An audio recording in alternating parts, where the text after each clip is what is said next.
Welcome to the webinar. Thank you so much for everybody coming in and joining us today. I can see there's questions in already.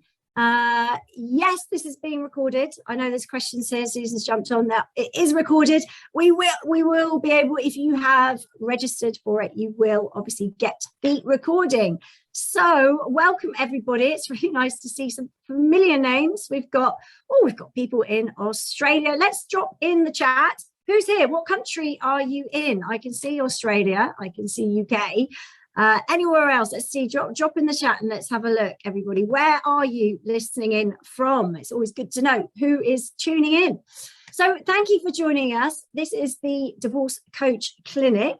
And today we're going to be covering how you can get your life back on track after your breakup and divorce. So we are going to be covering lots of different topics. We've got USA here. Virginia is in the USA. We've got Sharon, who's in the UK. Okay, I know we've got Gayleen, who's in Australia. We've got Poonam, who is one of my good friends from uni, who's joined, who I haven't spoken to in years. So she's on. Hi, Poo. Nice to see you. Okay, right. I am very honoured to have three amazing guests with me today. We have three of my breakup and divorce coaches joining me, all doing amazing things out there in the world. I'm going to go around and they're going to introduce themselves. First of all, we have Andrea Binks. Welcome, Andrea. Hello, thank you so much for inviting me onto this webinar. It's a real honour and pleasure to be here. So I am based in Essex, but I do actually work a lot online and actually outdoors, which we'll probably come on to a lot later on. And I trained with your fine self, which was fabulous. I'm also a qualified counsellor too, so I kind of integrate that into my work as well. I have been through a divorce, a very acrimonious divorce. And actually, the reason this topic really inspired me was I really feel like my life is back on track now. So I want to be able to share with people that it really is possible, because I think when you're in the thick of things, when you've just come out of it, you almost feel like it's never going to happen, and it does happen. And I think I'm really passionate about sharing that. And I think having that personal experience and feeling like you're stuck in the middle of it, and actually then feeling like, oh my God, this feeling is cleared and I'm happy, and I'm actually happier than I've ever been.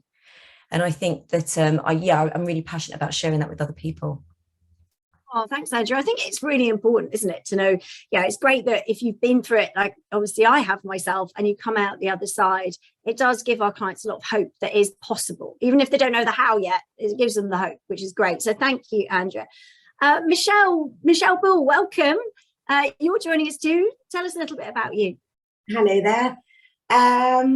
So I joined Sara's divorce coaching course 2 years ago, and it's completely changed my life. I've learned so much.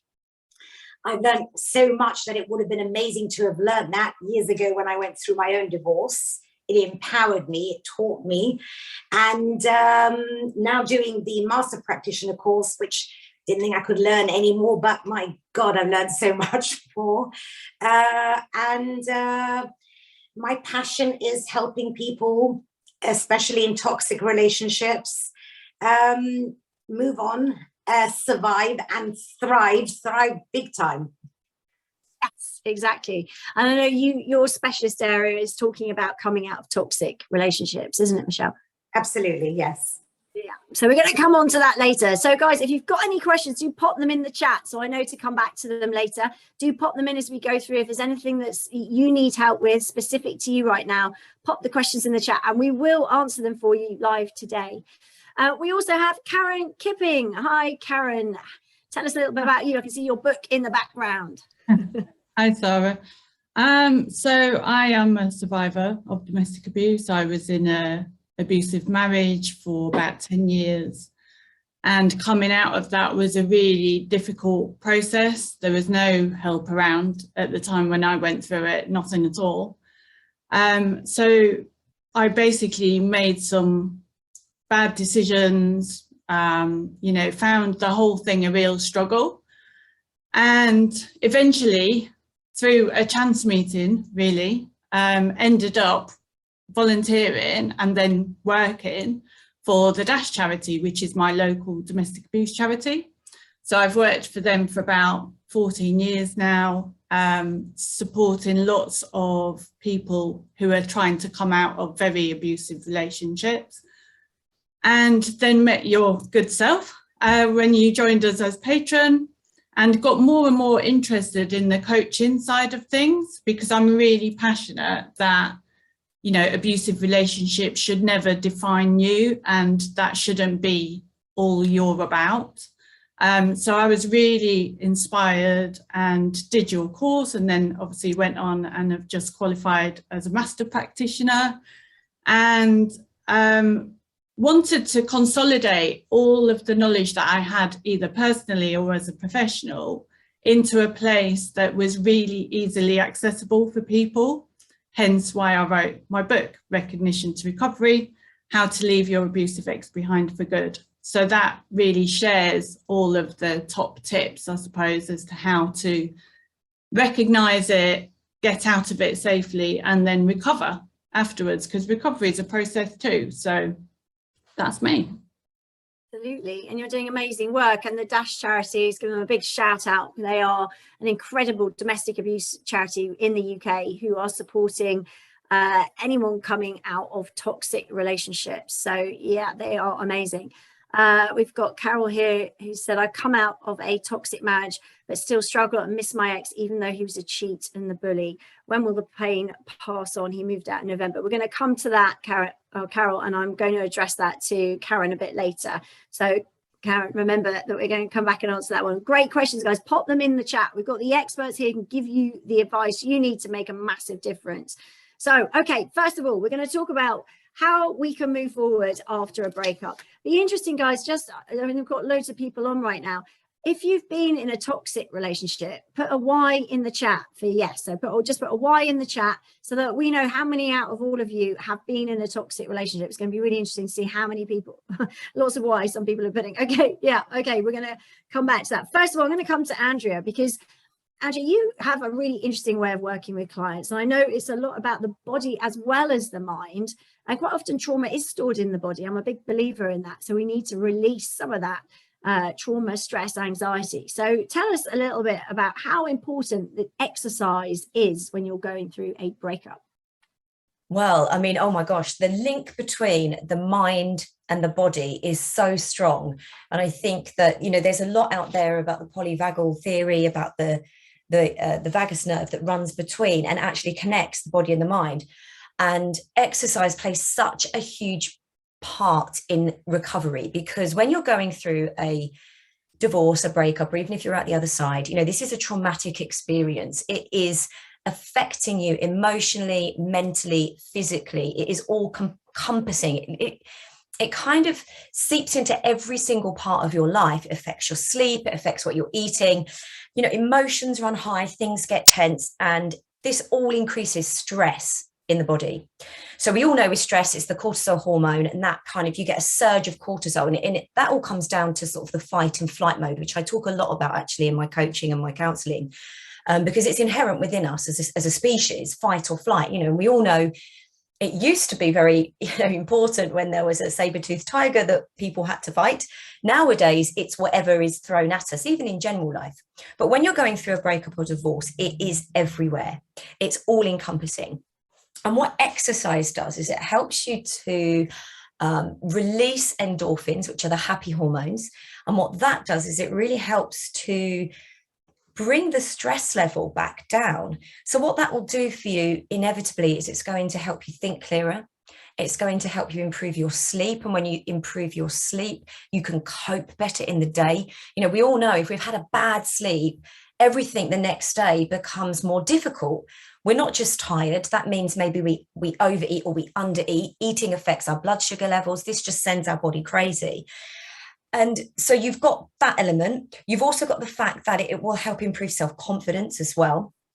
And, you know, exercise, a lot of people associate exercise with weight loss, and absolutely, yeah, it can be. And it feels good to look good. But more important than that, it feels good to feel good. And that's the difference with exercise. When you're going through a breakup or divorce, everything else is out of your control. Everything else is all over the show. And exercise is one of those things that almost regains that control, puts the control back to you. It's something you do for you. No one can do it for you. You do it, and it makes you feel so good. Right, spot on. It's great advice, because sleep is something that affects a lot of us. And when we can't sleep, we try and fix the problem we can't sleep. But maybe going back to the exercise, if we're doing some exercise, that will enable us just to dial down some of that frustration and some of that stress, release it, so that we can get a better night's sleep. So many benefits from that. I mean, I'm a big fan of exercise, but it doesn't have to be full on gym bunny lifting weights, does it, Andrea?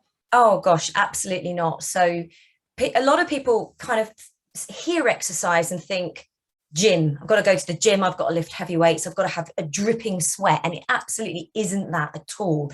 It is just raising the heart rate, ideally for 30 minutes or more, 3 times a week. That is it. Now, I'm a massive advocate for walking.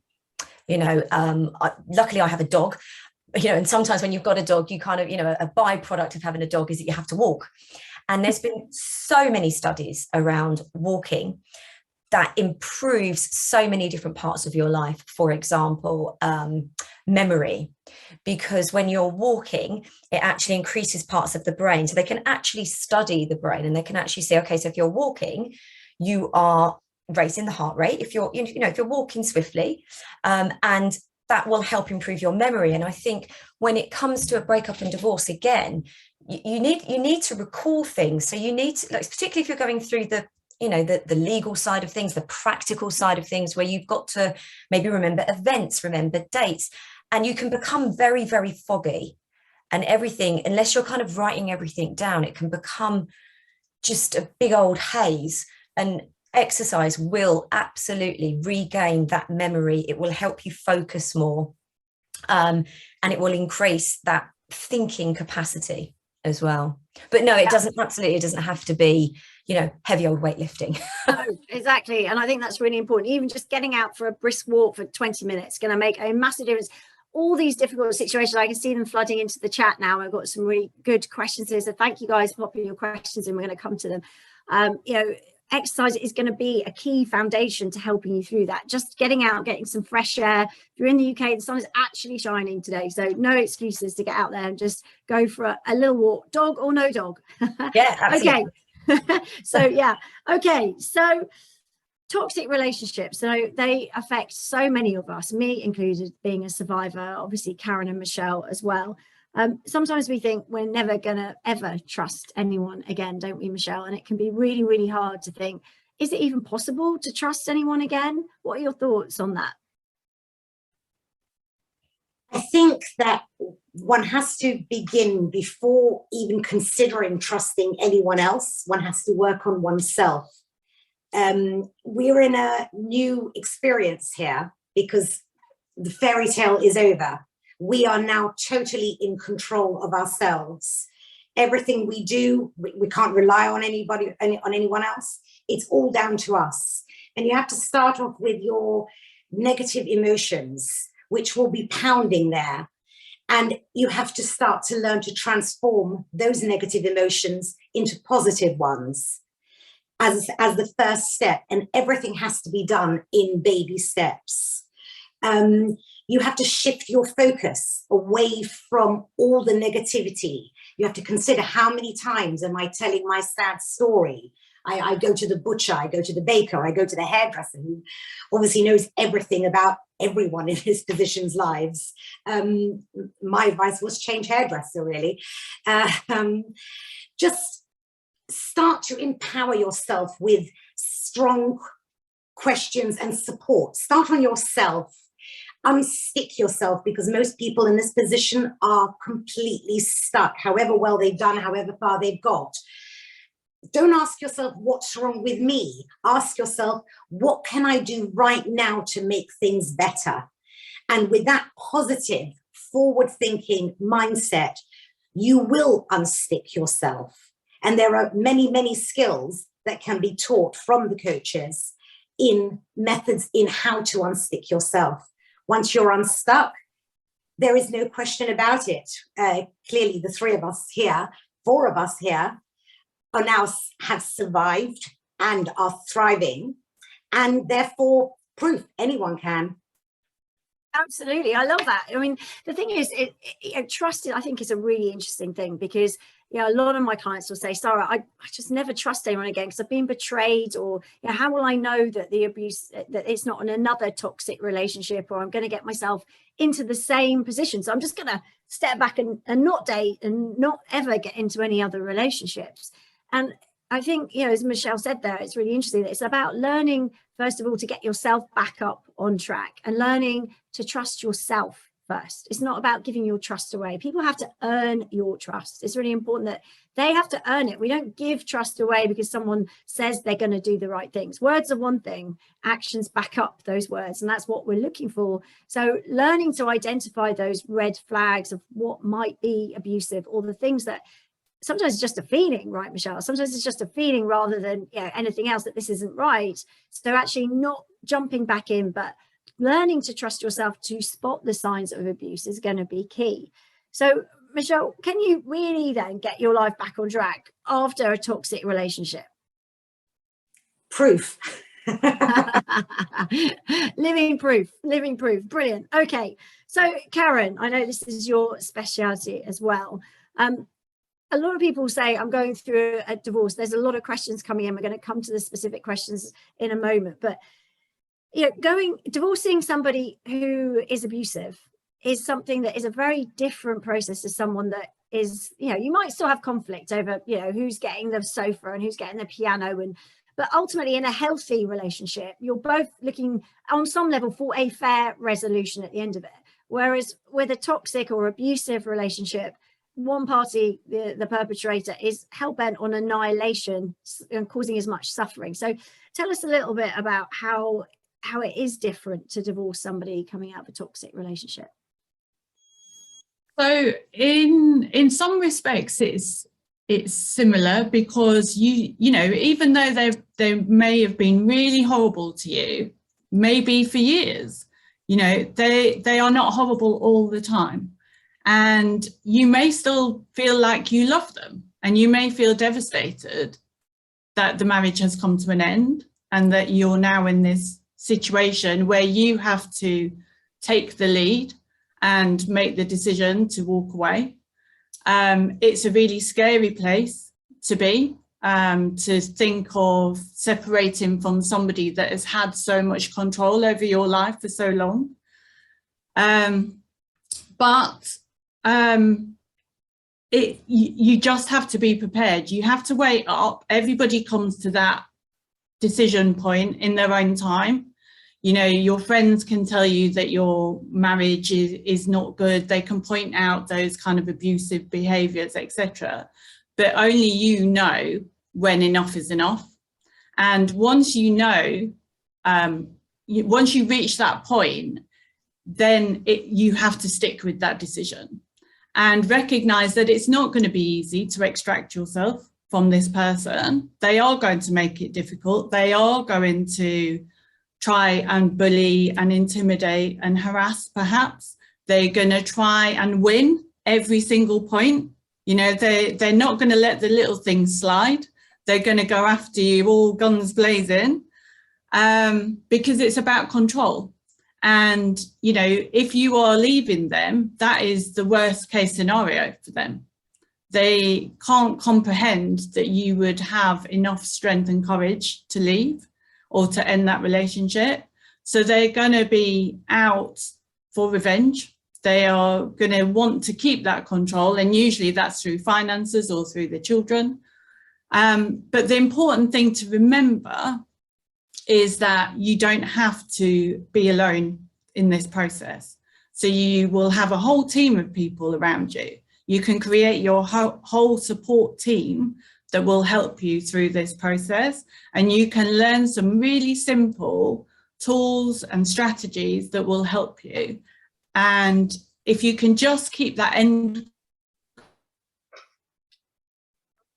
goal in space. Oh, she's got Wi-Fi issues, but I think what Karen's saying there is that create your breakup support team around you. Yeah, Sorry, Karen, your Wi-Fi just froze there for us. Oh, sorry. You're back now. You're back now. You were talking about creating your breakup support team. Also, one other thing that I think is really key at this point is, just to look at the safeguarding issues if you're thinking about leaving somebody. Yeah, it's really important that you get a plan in place. If you're up against somebody who is abusive, who is controlling, even if it's not physical, you really have to have a plan in place. Try and get all your ducks in a row before you take any action. And again, that kind of will help you feel more in control of the process, right? You've not had any control, perhaps for years, over anything. And that can feel quite scary. But once you start to shift it and you start to take the power back, you start to feel more confident. Absolutely. And, if you are struggling, there are domestic abuse charities. We're great in the UK with coverage from them, obviously the Dash charity, but whoever's local to you, there are networks of domestic abuse charities who can provide you with all sorts of support, can't they, Karen? Yeah, absolutely. And it's free. It doesn't cost you a penny, and it's all confidential. So your ex isn't going to find out what you've spoken about. You can talk to them before you even think of separating, to just say, look, this is how I've been treated. Am I right to be concerned? Is this abuse? You can have that conversation with them, and they will talk you through step by step what options you've got, and they'll support you throughout that whole process. So it's well worth a call before you even start thinking about what you might or might not do.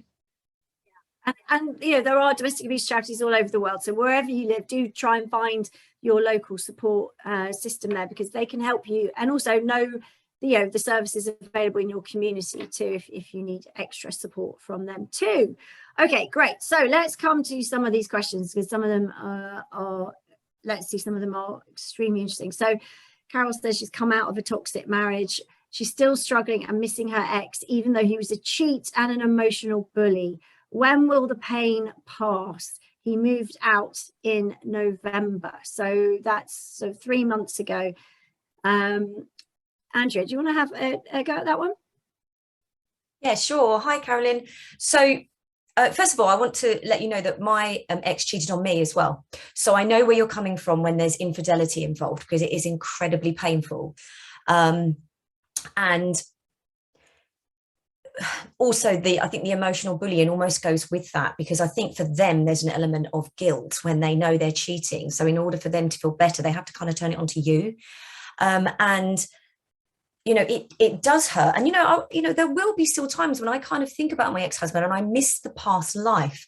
But the difference is when you work on self-worth and you start from a place of self-love, you will then be able to have the strength inside you to almost be thankful for the past that you had, because I don't know how long obviously you were with your ex and whether you had children with him or not, or what kind of history you had with him. However, you still had a history with him. So it's almost having gratitude for the past, be thankful that you now have the opportunity to move forward with the knowledge that you do. So actually now the cheating can stop, the emotional bullying can stop, and you can actually fall in love. And it sounds a funny thing, but fall in love with yourself, and not in a sort of weird way, but in a resilience way and in a strength way. Because when you do that, and when you come from a place of self-love, no one can come in. And I know it was Michelle who was talking about cheating and getting, the toxic element of being cheated on and everything, and being stuck. But when you come from and trust, when you come from that and you've suffered infidelity and you've been, your partner's done that, you can trust again when you trust in yourself to make the right judgments. So the pain will pass. November is still very, very raw. And be easy on yourself. Try not to give yourself a hard time. If you're sad, it's okay to feel sad, because in order to heal, you need to feel. So you can feel sad, recognize it, reflect on it, and be thankful that you now have the knowledge that actually he wasn't faithful to you, and you want somebody to be faithful to you. Yeah, absolutely. I think it's really good points. I mean, it is about trusting yourself. But again, November, as you said, is pretty recent, and you have to go through that grieving process, don't you, Michelle? You have to go through, to get through the other side. We can't skip it, can we, Michelle? We certainly can't. But the first point, adding to what Andrea just said, which I agree, of course, with every word, is fling off those rose-tinted glasses and start looking at, I mean, not to dwell on it, but just address it. Point out all the things that were not good in your relationship and start writing a list about those things, because it's difficult to address them. You just concentrate on the hurt and the pain.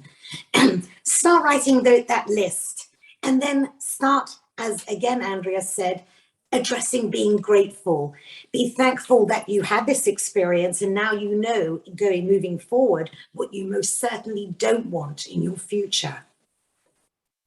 Really good advice, because actually quite often one of the reasons why people stay stuck is they're focusing on all the good things, and like Michelle just said, you've got the rose tinted glasses on, you're focusing on everything that was great or maybe that you feel you're missing out on, but actually, you know, and that keeps us stuck in the pain. So it's a really good technique or idea to just write that list, as Michelle said, of everything that you didn't like, just so that when you get stuck in that pain, you can go, but this actually wasn't great, and that's why, you know, some of these things, yeah, I want to, you know, move on from that. So again, really powerful.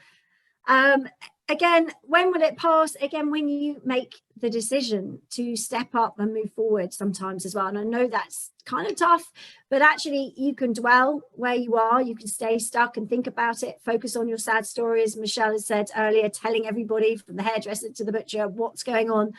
But actually, at some point, we have to make the decision that enough is enough, and it's time to step up and move through. But, you know, part of the grieving process is going through the sadness and going through the pain. But now, you know, we're in February, nearly March. It's time now, I'd say, to start shifting your focus onto what you can do with your future, redesigning it and thinking, you know, I can't change the past and where I am. So what can I do right now to make this better? Another thing that Michelle touched on earlier. Okay, we've got so many questions. I'm going to move on. It's been 18 months separated and he still won't share financial information or have his company valued. How do I make him? Would it be easier to wait for him after the decree nisi? Does anyone want to, Karen, are you nodding on that one? I mean, if they're not going to share information, this is post-separation abuse. This is the abuse from the relationship just transferring into the process. You might be out of it physically, but they're still going to carry on that abuse, aren't they, Karen? Yeah, absolutely. And like I said, you know, financials and through the children are the two easiest ways for them to still try and have that bit of control over you. And it's really difficult if somebody is not engaging with the process, if they're just avoiding it and delaying it. And, you know, it sounds like he very much is trying to do that because it's not what he wants to happen. You know, he doesn't want to go through this process. So he's going to make it as difficult as possible, even sometimes if it's to the detriment of his own case, you know. Judges don't like it when people try and avoid things, when they don't listen to the courts and, you know, they try and make things really difficult financially, especially when there's children involved. So he might not be doing himself any favours in the long run. All you can do is to keep that momentum going with that process. You know, get your legal advice. I'm not a lawyer, but there are options. He can only delay it for so long. Whether he likes it or not, that process is going to happen. So you've just got to keep that momentum going, give deadlines, try and make sure that there are consequences if he doesn't follow through with that, and just keep following that process through and grit your teeth and get through it. And as long as you're doing everything that you're supposed to do, that's as much as you can do. It's just trying to keep a bit of control over it where you can. It is really difficult if you are divorcing somebody who is abusive, because all the tactics that they used on you, so the confusing behavior, gaslighting, lying, just like throwing curveballs out there so everyone's sort of distracted by things that are irrelevant, just all those very difficult, manipulative, controlling behaviors, they're just transposed into the divorce process now. You know, they don't stop being who they are. They just go, oh, okay, so you're not in the house with me, or I can't do this to you every day. I'm going to transfer this to the divorce process. So they're going to lie, they're going to be confusing, they're going to use the gaslighting, and that's going to be what you're dealing with in the legal system, which is termed as post-separation abuse. And as Karen said, you know, judges don't like it, but there's not much you can do about it. And the challenge is judges can only make a decision on the evidence that is there before them. So if they, you know, if you're saying that, well, there's all this money somewhere, or there's this pot of money somewhere, and you can't evidence it, the judge can't make a decision on it.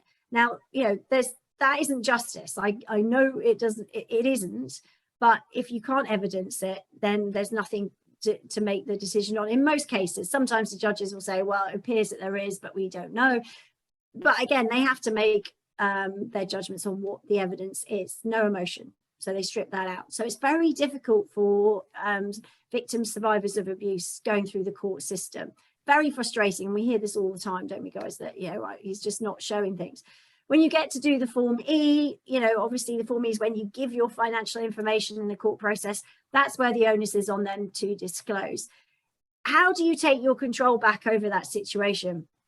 This is the question I would love you to ask. How do I take my control back? You can't control them and what they're doing, but if there's any way that you could, you know, that you have access to information. Obviously, you can't go into their personal, you know, you can't go into their personal files and get information. But if you know of a bank account number, or you've got bank statements which don't, you know, tie up, then, you know, you could maybe get a forensic accountant to pull some threads on those bank accounts. You know, what could you do to find out the information that you might need that's legal, you know? So have a think about that, maybe discuss it with your lawyer. But again, it is very, very difficult. And, you know, legal advice, obviously none of us are lawyers here, so we can't give legal advice. But having been through this with many clients, you know, just trying to figure out what you can find out. If you remember a bank account, or you might have a bank statement somewhere, or an email somewhere with a bank account number, all that information is going to give you, you know, some help to move forwards. Okay, Michelle, yes. Just to add to what you just said, what generally also happens is that the toxic ex will be recruiting toxic legal representation, and they will be his mouthpiece. So they will continue to bully you legally in their letters, etc., just how he was. And it's up to you to build up your defenses. Number one, not to take it personally. They're doing their job, but to try to dial down these negative feelings, these negative emotions. And there are little simple tricks that you can do. Just two very quick examples is stop referring to your ex by his name. Refer to him by his initial, but a teeny weeny initial that's totally, totally unimportant and insignificant, because it will make you feel better. Also, ask your lawyers not to give you nasty emails if they're unimportant, or anything that's come through from your ex just before the weekend, just before Christmas, just before a holiday, because the intention is there purely to cause hurt and block that hurt. Anything that's happening in those letters, if it can be held back until you get back from Christmas, your holiday, address it then. Nothing will change but your emotions, and you will stay strong. Really good advice. I mean, it's something that is a massive bugbear of mine. I'm always ranting on about how the letters from legal professionals are abusive, and in any other profession you'd be struck off for sending such intimidating, bullying letters to the other side or to a client. It's horrendous and disgusting, abhorrent, all those words and more. As you can tell, I'm very passionate about it, having been the recipient of many during the last 12 years, but also seeing thousands from clients in all different countries. This is Australia. We have Dr. Karen Williams, who's a psychiatrist in Australia, who literally specializes in helping clients deal with the trauma of the family courts, not the ex, the family courts that have caused all the trauma with these letters and the systems. Probably don't want to get me started on that today, but you know, this is a real issue, and Michelle is very right to point out. The thing is, it's not personal to you. If you are receiving these letters, if you are feeling intimidated, that's what they're designed to do, unfortunately. And you know, this is why having a coach who understands this, who can support you, can be there in those moments to help you see it in the right way, to not take it on board and protect you with ideas. As Michelle's given you some great suggestions there, it's really key. Now we've got a question here, anonymous question here. Could you give me advice on how to present myself in court to show I am a stable and competent parent? I have 2 upcoming hearings with my ex for child access and a safety order. I'm in Ireland. I predict my ex will suggest I have mental health issues, potential depression, and that I am imagining the abuse. There is no evidence to back this up other than whatever he invents. Okay, Karen, would you like to have a go at that one? It's, I feel for this lady, because it's a really difficult situation, especially if you've not got tangible evidence of abuse. So coercive control, that emotional abuse, is really difficult to evidence. And of course, it sounds, very typical. The ex is trying to twist it round. He's trying to, make her feel like she's the problem. He's trying to shine a light on her to distract from his behavior. So again, get yourself a good support team around you, get yourself some good legal advice, somebody that is used to dealing with people like this in court, who can really support you and build a case to shine the light back on him, and how he's trying to bully and manipulate. And really, it's really a very emotional process, especially when it comes to your children, and if you can just always be sure that you are keeping the children central to your focus of your case, that's really key, because he will be very much, well, it's your fault, you're trying to stop me from having contact, you're trying to stop me from being a parent. So very kind of blaming on the other parent. Whereas if you can have your focus as in, this is in the best interests of the children, this is what the children would like, this is, what is going to be beneficial for the children, this is what is going to work, and sound like you are more solution focused, that is going to help your case. Unfortunately, with the courts, there's no way of determining the outcome. 2 people can have exactly the same kind of case, exactly the same kind of representation, and the results can be quite different. All you can do is go in there and give it your best shot. Try not to be super emotional, because like Andrea said, that stops you from thinking clearly. If you can try and stay calm, that is going to help you. Your ex is going to want a reaction. They're going to try and provoke you. They're going to try and bully you and intimidate you in the court hearings. You've got to be prepared for that. But again, like Michelle said, it's not personal. They're just trying to do the best job they can for their client. So you do the best job for you, really. Get as much evidence as you have got together. If you've got witness statements, from maybe friends or family or professionals that have seen your ex's behaviour, if you've got medical reports that prove you don't have a mental illness, having some degree of anxiety or depression because of your situation does not mean that you are mentally ill. It just means that you're reacting to a really stressful situation, and nobody should hold that against you. So don't worry about those false accusations that they're trying to, portray you as this, this really mentally ill, unfit mother. You've just got to go in there with confidence, telling your truth and stating your case the best way that you can in a calm, controlled way. Really good advice, Karen. I mean, this is a bit of a tightrope walk, isn't it? Because you want to go in and present your best case. They're going to be coming at you. So it's about being prepared for court. You need, I mean, in my experience, if you don't prepare for worst case scenario, then it could throw you off when the barristers use the techniques that they do. If that's what you're going to be up against, people questioning you, they are tough. This is their job. I can't deal with that. I can't get my head around it, but some of them can be extremely aggressive, but that is tactics that they use to put you off track to win for their client. Now, the rights and wrongs that go into that, what I care about right now is that you're prepared. There is a phenomenal book by Rachel Watson called How to Annihilate a Narcissist in the Family Court by Rachel Watson, How to Annihilate a Narcissist in the Family Court. It's a small little book. It is really good. Rachel has been on my podcast, Heartbreak to Happiness, several times.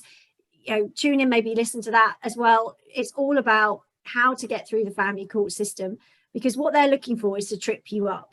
If what your focus is, not reacting to and not getting upset and not getting angry when you're in court is important, and saying things like, in the best interest of the children, and putting the children first and what I think is best for the children. That's what their judge wants to hear, is that you're putting your children first, not that it's a battle between you and your ex. Okay, really important. And, deep breaths. Don't feel you have to go into too much detail. The barrister might try to draw you out.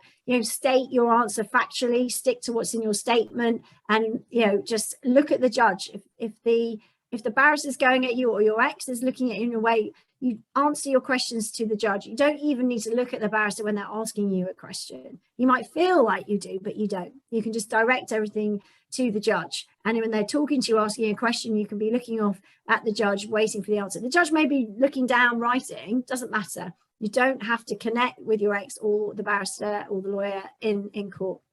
You can also ask for screens in court if you want to, which is also quite helpful.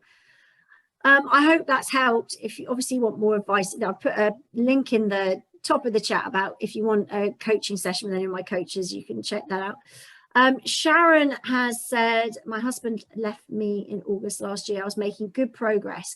I found out last week he is with a new partner. And while I do want him back, this is a real shock and knocked me back.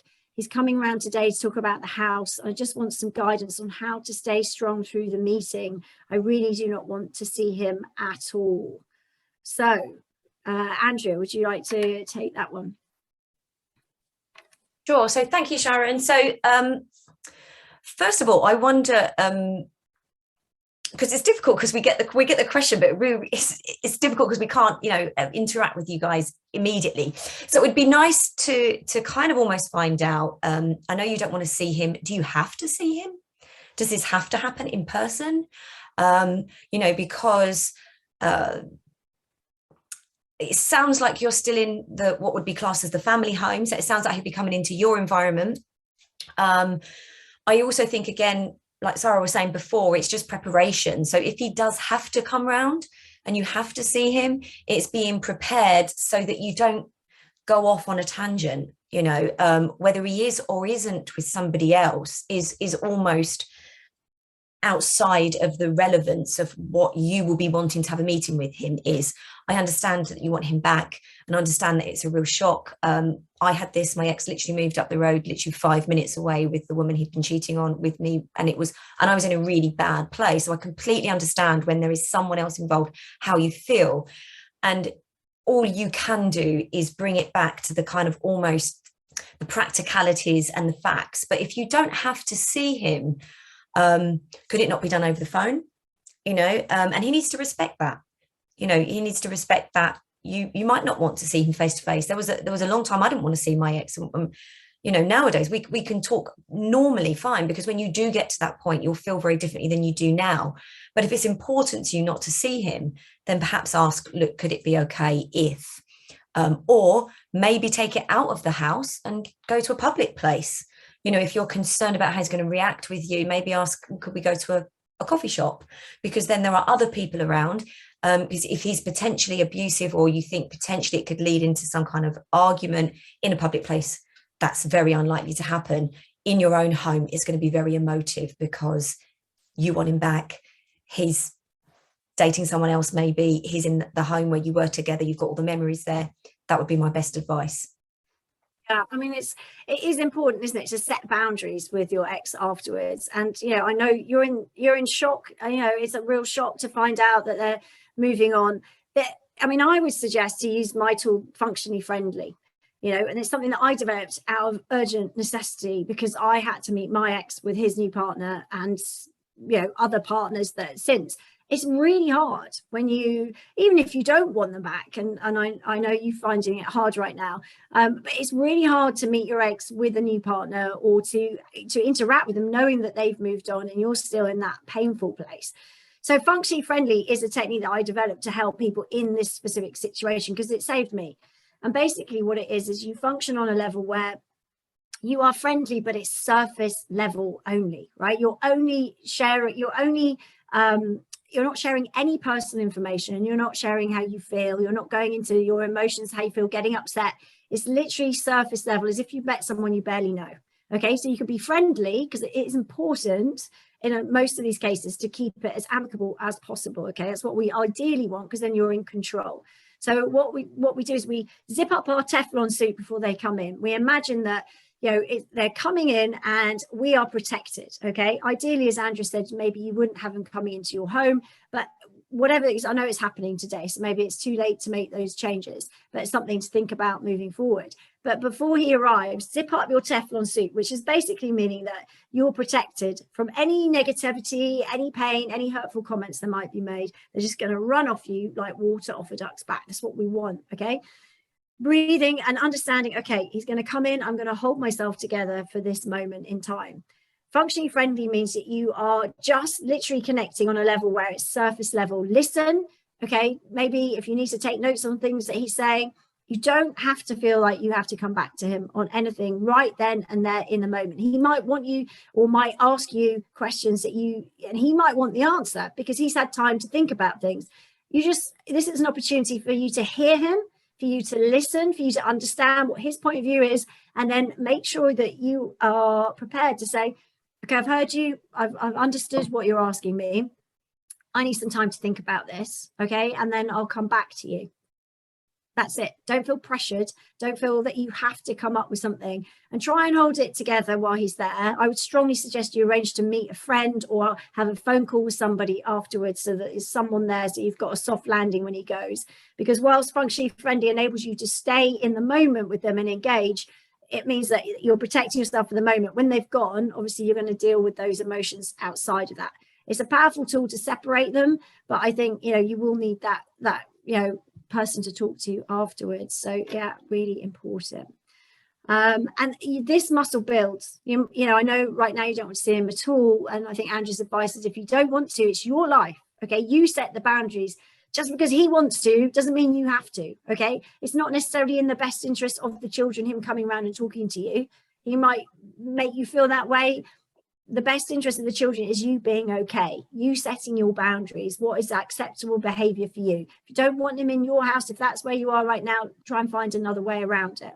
Okay, again, I know it's tough, but it's about trying to take your control back over the things you can control, and it's okay for you to set those boundaries. You can still do it in an amicable way. Okay, next question. How to cope with hearing about your ex through your children and your children having fun with the ex and new partner. It hurts that they're playing happy families. Karen, over to you on that one. Yeah, that's something I hear a lot, you know, fun dad and fun ex, you know. It's really hard, especially if you're struggling. If you might be struggling financially, you're trying to hold it all together, going through this emotional stress, financial stress, and just the day-to-day stress of trying to manage the children, you know, maybe hold down a job, deal with other stressful things that are going on in your life. And maybe your ex is, you know, having the kids on the weekend or in the holidays and doing all the fun stuff and not having to do the, you know, the homework, you know, keeping to the routines and the rules that you've set as a parent. It can be really difficult. I think the first thing to remember is that, you know, you've already built a relationship with your children. It's not just about fun. You know, being a parent is tough. You can try and push some of those parental things towards your ex, you know, so if they haven't done their homework, send the homework with them to be done, you know, during the time with your ex. But try and factor in some time to have fun with the children as well, instead of just doing the day-to-day things, even if it's just 10 minutes, even if it's just reading them a bedtime story, you know, just staying present in that moment and recognizing that actually it's not all tough. You know, sometimes we focus on the stuff that's difficult, that's hard, that's very exhausting. And it seems like everything is bad and everything is difficult. But actually, there probably are times when you do have fun with the kids, you know, when you can sit and have a pizza on the sofa, you know, where maybe you couldn't do that before when you were in your relationship. Maybe that was against the rules and you weren't allowed to do that, but now you can. You know, I've got a client at the moment and she's loving, you know, just having this sense of freedom with the children where they can all feel so much more relaxed than they ever were before. You know, so try not to focus on the negatives, focus on the positives, because there will be some positives there. Try and have a little bit of fun with the children. Yes, you know, your ex may be trying to buy the children's affections with fancy holidays and new iPads and new phones and all that kind of thing. Let them. Saves you a few quid, you know. let them pay for it. What the hell? You don't have to pay for it. So try and flip it around and see it as a positive. Children can be a bit materialistic, but also they're not stupid. They can see through those kind of superficial tactics, you know, to try and win them over. And all they really want is your love, your reassurance, you know, some positivity that everything is going to be okay. And that is really important. So don't undervalue those things against materialistic things. Yeah, really, really good advice. Andrea. Yes, I just wanted to say this is a prime time for exercise to come in. I don't know whether you do any exercise or you don't, but you can do it with the kids. You can go to a park and you go for a really nice long walk. Being around greenery will really help with that pain. You can't take away what time they're having with them, but what you can do is focus on building your resilience to that. And exercise will be so key for you because it's something that will give your brain a break and it'll give your heart a break as well while you're exercising. Yeah, really good advice. I think quite often, you know, it can be difficult. I see this as well all the time. Like the other parent is the fun one and you're the one left doing all the revision, and especially right now if you're a single parent, you know, all those things are like, you know, but please know that your kids know who the unconditional rock is in their life. You know, the person that they know is going to make them do their homework because that's best for them, make them eat their greens because it's best for them, make them, you know, knuckle down when they have to, you know, and not pander to every whim or, like Karen said, buying things. So again, you know, you can't buy that love and affection, and sometimes having firmer boundaries or being the one that's the more responsible, you know, having to do the day-to-day stuff, taking them to the dentist and getting their jabs or whatever it is, you know, that is actually creating a very strong bond of safety and security for your child. Okay, and don't underestimate the security they'll get for that and the attachment. So, you know, it's not like for like, but there's a lot of reward from that too. Now, we haven't got long left and we've got lots of questions still. I just want to come to Tracy's question. She's saying, I think about my ex every day, even after 3 years. It wasn't toxic, but we were together 30 years. And as much as I don't want to think about him, I do. I'm happier now than I was when I was with him, but I can't get him out of my head. So, Michelle, one of the things we talk about, don't we, as coaches, is shifting your focus. I know you mentioned that earlier. And maybe creating, you know, a life for yourself, which can shift the balance then onto your life. So what tips have you got for helping people to shift their focus, maybe creating a list of exciting things they can do in the future?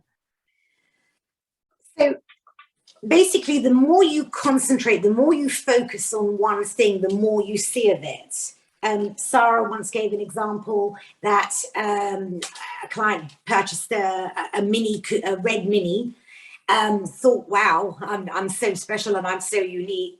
Step outside, and the next 3 weeks, all they see is bloody red minis everywhere. The more you're focusing on how much you miss him, the more you're focusing, you're putting all your energy into that.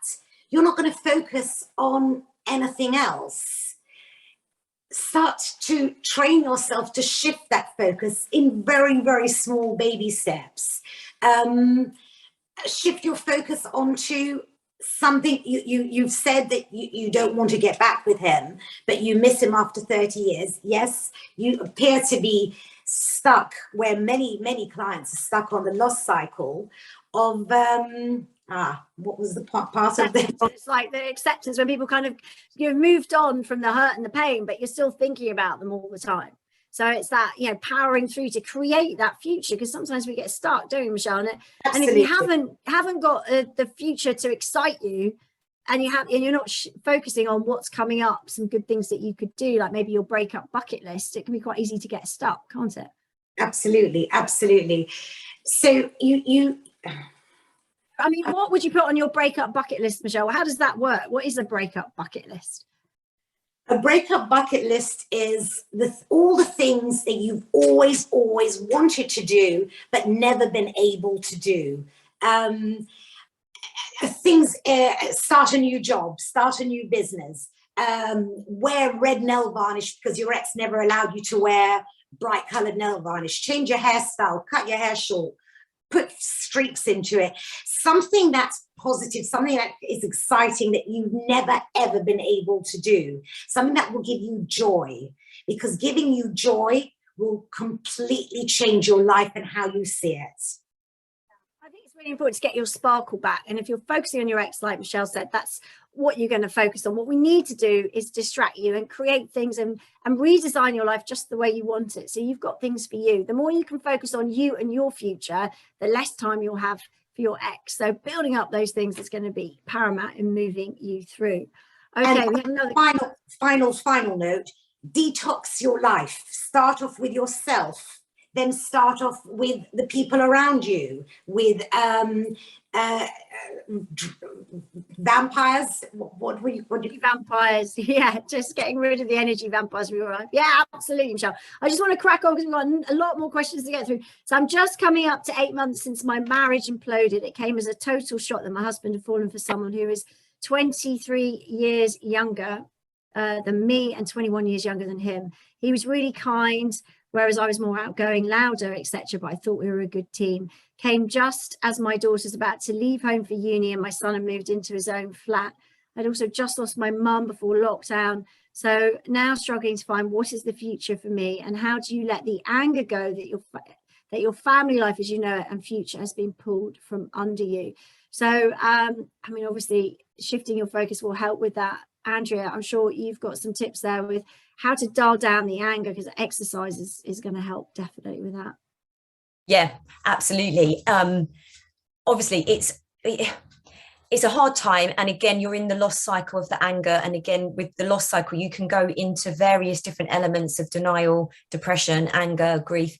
You can kind of fluctuate between them, and at the moment you're in the anger part, and actually exercise is going to be fantastic. And I don't mean, oh, I want you to go and join a gym.